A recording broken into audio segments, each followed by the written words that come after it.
Hey, comrade. So, moving on from Magneto and Lorna Dane, to be honest, because she doesn't show up again for a while. We are now in issue, shoot, what was it? 54, I want to say? This next little bit is just Monster of the Week X Men. I kind of feel like this is where this must be where they started having issues. 53, sorry. So, issue 53. This is where they started having issues with the sales of the X Men because this thing wraps up pretty quick. We got like less than a year, I think, of comics with the X Men before they cut them out until the Uncanny X Men come back with Wolverine and Storm and the crew that most people are familiar with. And the quality definitely has dropped. I was noticing just the drawings weren't as impressive as they just were like an issue or two ago. And then the story is very like Monster of the Week. So there's this guy Blastar who's in the negative realm. The negative realm. Fantastic Four deal with it a lot. So the Avengers on occasion. It's like the negative energy space. It's kind of dumb. So I'm not going to talk about it because I don't know that much about it. But he's there. He's pissed off. He got banished there by something, and he's just hanging out. Meanwhile, at the X Mansion, Jean and Beast and Cyclops are hanging out, and they are messing around with Cerebro, trying to see what it can do. And then Jean taps into like this negative force, and the whole machine goes haywire and summons this Blast Star guy, who comes and crashes the part of the room down on Beast, and then he starts fighting with Jean and Iceman and Angel get summoned, so they come, and then Cyclops tries to blast him, but then he like sneaks out of that, and then he grabs Angel, and they are like flying around fighting, but Angel's having a rough time, so Cyclops decides to use his optic blast to fly, kinda, and then he blasts the guy real hard. Meanwhile, Jean and Iceman are helping get Beast free, and then Jean's like, "Hey, I got an idea," and then Bobby says something along the lines of, "Ugh, this is why we should have never let women vote." And in my head, I was like, "That's based as fuck." This is the guy who became super gay. It just doesn't make any sense. It's as if the people who write Iceman these days have never read a Marvel comic book ever. At least an X-Men one, that's for sure. Anyway, so she chastises him and then gets him to make a bunch of mannequins because for some reason the mannequins anger Belsazar or Blaster or whatever his name is, and he starts fighting them, and then he gets they somehow get him to this issue is not very good. They somehow use the magic of contrivances to get him to destroy one of these mannequins while he's standing in like just the exact right spot. But it's not like they do anything. He just like ends up doing it. And then the melted water creates like a conductor with the old energy that got him summoned here in the first place. And then it zaps him real good and he dies. And then Jean's sad because it's her fault that he was here in the first place. And then Cyclops is like, well, he was going to kill us, so killing him was fine. And Jean's like, I don't know, I just don't feel great about it. And then Beast goes on this like soliloquy about how he's the representation of all evil, and as long as there's evil in the hearts of men, Blaster will like exist. And then that's the end. And I was like, what the fuck did I just read? This is hands down the worst issue X-Men thus far. Which is a pretty good run. Right? You know, like 52 issues, which were some were better than others, but they're all decent. Even the one with Frankenstein was like, this is fine. This issue is just like, what am I reading? Like, it just wasn't very good. So then we get to the B plot, which is the continuation of the story of how Beast joins the X-Men, and this story is much better. I mean, he's fighting he tries to sneak out of there. The Conquistadors using his like destroy the whole planet device.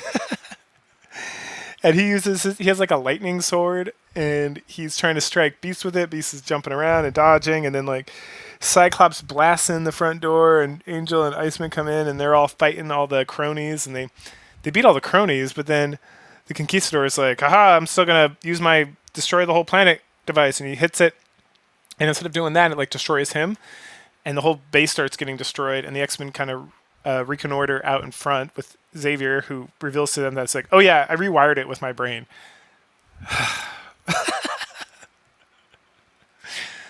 The sigh is because this telekinetic powers that Professor X seems to have at this era, I don't think they ever come up ever again.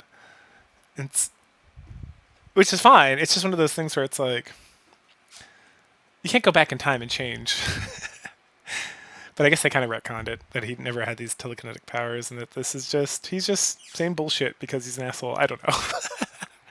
Whatever. But he does wipe the memory of Beast having superpowers to like all his neighbors and the school and everything, so then he can join their school and just be called the Beast. Dun dun dun. There you go. So this, we get immediately introduced in issue 54. That's the right issue, isn't it? Yeah, I'm pretty sure. To Alex Summers. Alex Summers is Scott Summers' brother. I think he's the little brother. He's graduating college, it seems. Maybe it's high school. I don't know. He's graduating something. He's top of his class. He's super athletic. And dun da da, he's a mutant that no one's known about. And Scott has, for 53 issues of the X-Men, never brought up this gentleman once, but feels kind of bad about it. So he brings everyone here to the graduation. They're all chit-chatting, have a good time. Alex is like, cool, let's go party, but first let me go change out of this tassel. And he immediately gets jumped by some Egyptian-looking dudes. And when I say Egyptian, I mean like 1960s Egyptian movie style dudes. Scott and the rest of the crew worry about Alex, and so they go looking for him, and they stumble into Alex about to be sacrificed by the living pharaoh for some nefarious reasons, and they stop him by blowing up his sword and then getting into a fight, and then we get some fun fight scenes.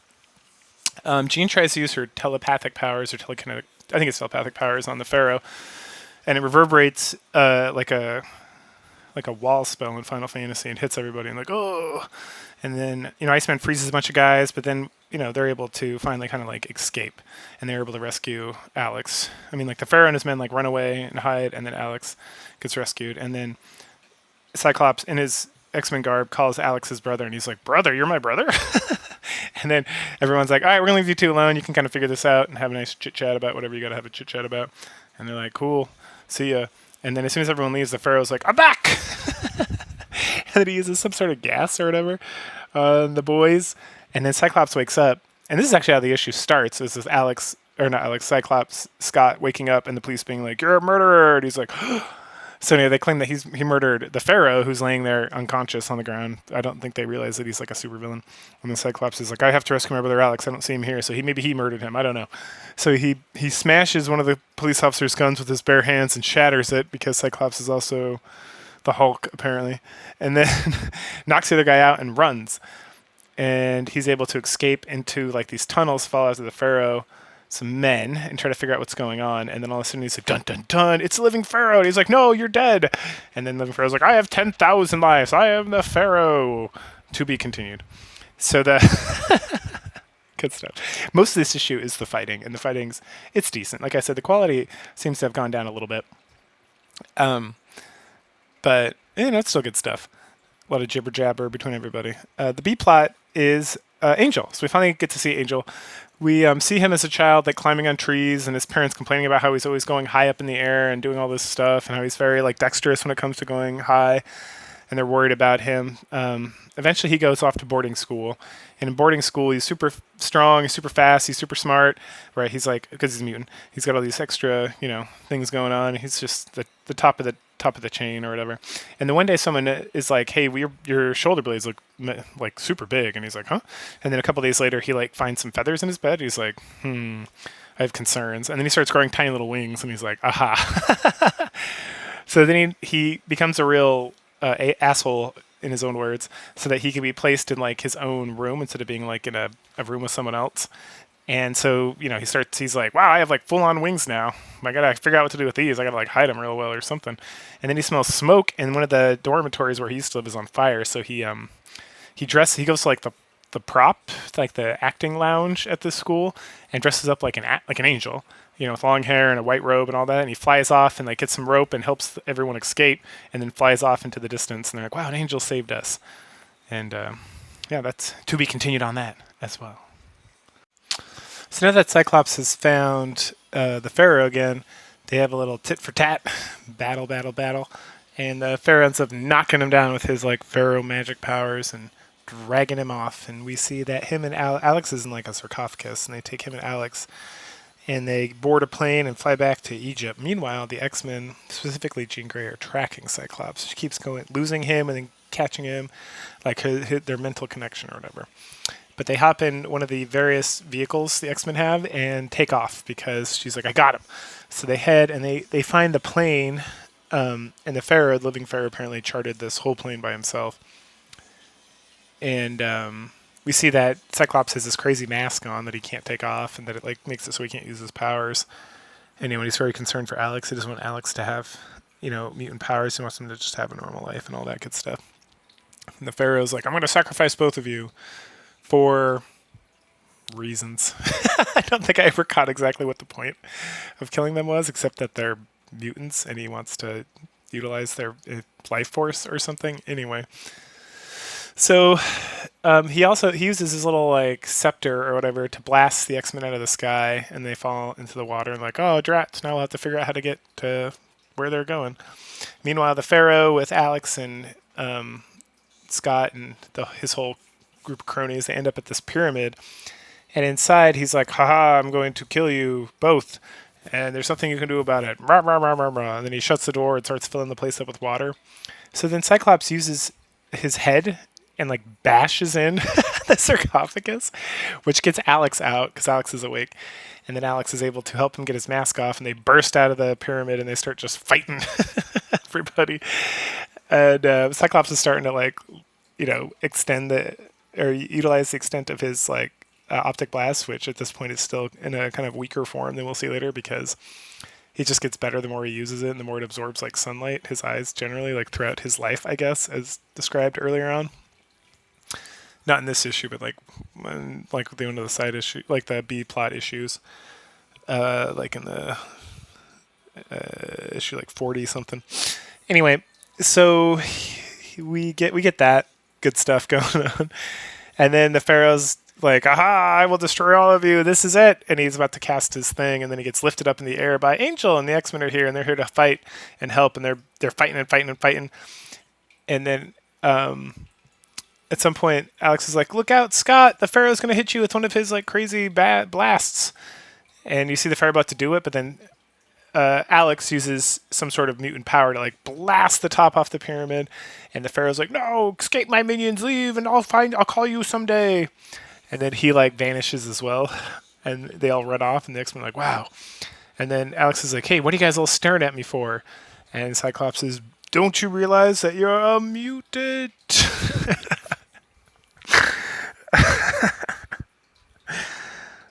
Alex Summers is Havoc. He's very predominant in the X universe, but that's for the future, I guess.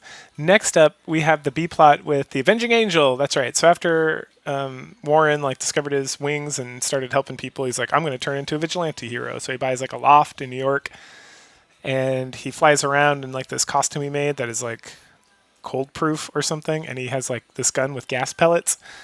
And he flies around and shoots people with it. And at some point, the X-Men kind of comes to the attention of the X-Men, and Charles is like, hey, you guys should go check that out, Iceman and Cyclops.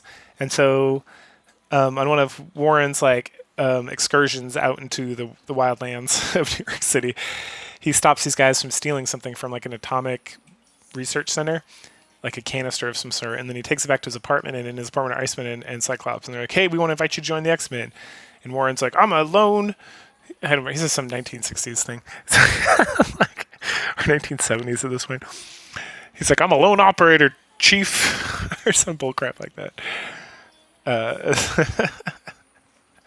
It's good stuff. The one thing I was really thinking about was like, I don't think they ever made an Avenging Angel comic book. Maybe they did, and like, it's a side hustle, but I feel like that would be very interesting, and you could do a lot of good stuff. It's kind of like old school Batman, right? Where this guy's just, or old school Spider-Man, where he's just like going around solving crimes and having like rich people adventures. I feel like that would be awesome to read. Like, instead of all this bullshit with like the Krakoa era that Marvel is like obsessed with the X-Men, they should have the Avenging Angel, and it should take place literally in the 1960s. I don't care if it's within continuity or not. It should just be like a 1950s, 1960s Warren Worthington with Candy Southern just going on adventures and being the Avenging Angel with his gas pellet. I think that would be rad, for sure. So the X-Men now have the living Pharaoh as their prisoner, and they take him. He leads them to like his base or whatever, which is like this abandoned temple. While they're there, they're searching around trying to figure out what's going on when the minions of the living pharaoh like pop back up and they're like ah, and they start fighting again. And then they're able to subdue the X-Men to a point where the living pharaoh's like, just grab the Alex Summers. That's all I need. So they grab him and then they take off. And Iceman tries to shoot the pharaoh now that he's lost his like scepter, but the pharaoh just like blows it away anyway. He's like, whatever, I don't need to deal with this. And then they grab Alex, go, and then Warren flies after them. He takes some concussive missiles. This like crap. But he's able to like recover his dive and go. Meanwhile, the rest of the X-Men are trying to recover from the blasts and everything from the battle they lost with the Pharaoh's men. And Jean Grey is able to make connection with Warren. And Warren follows the Pharaoh's men to another temple, which is exactly the same as the previous temple they were in. So apparently the first temple was a ruse. And once inside, he's trying to kind of follow and figure out what's going on. We then switch over to the Pharaoh, and the Pharaoh is strapping Alex into like a hyperbolic chamber, essentially. And he's like, he says, I'm a mutant too, and we're inexorably tied because as your powers grow, mine weaken. So the best way for me to get my powers back is to kill you. And he seals him in the thing, and then he's like, yes, I feel the power growing. Meanwhile, Warren's like, oh, I feel like it's getting real crazy in here. I better leave. So he does. He takes off and runs into the other X-Men who are flying up, and they're all like, ruh-roh.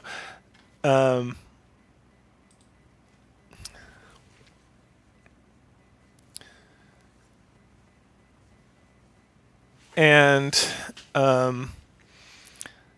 then the living pharaoh has like exploded into a giant man who he calls like the living monolith instead. And so they start fighting with him and they're doing everything, but the living monolith is starting to kind of beat them back. Meanwhile, Alex is like, oh man, I'm going to die in this thing. There's no oxygen. I'm like running out of air.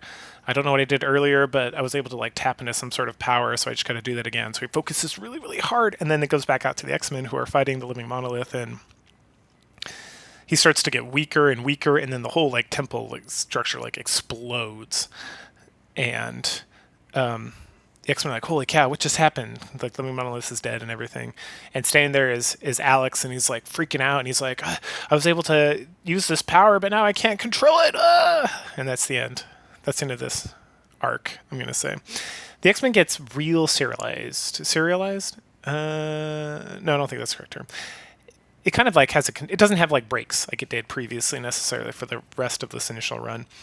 But I'm going to cut it here because this is like the Alex Summers arc / the Living Pharaoh arc. Alex Summers continues to be the point of like trying to get him to be able to control his powers for the next several arcs, I'm going to say.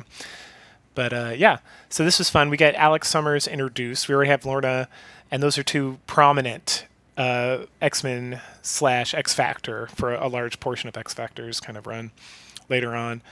Characters that like they become like part of the X-Men, and then they kind of go, and then they come back, and then they're never like the main team necessarily. They might be in and out of the main team, but they're pretty prominent up until I quit reading originally, like the mid to late 90s. So it's good. It's fun. And the whole thing with Living Pharaoh and his men and everything, this is a good little arc, and introduces Alex and kind of like gets the team just kind of rolling against this guy and dealing with some internal stuff. So yeah, that was great. Cool. Catch you all later. All right, I did that thing again where I forgot the B plot. So back to Angel. Angel's fighting with Bobby and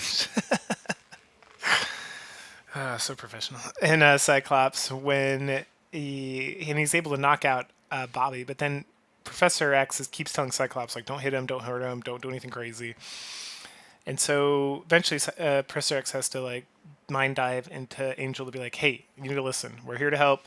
You don't have to join us if you don't want, but that thing you took from those robbers is, like, a nuclear thing that's responding to, like, mutants or whatever, so it's going to explode and kill, like, everybody in the area.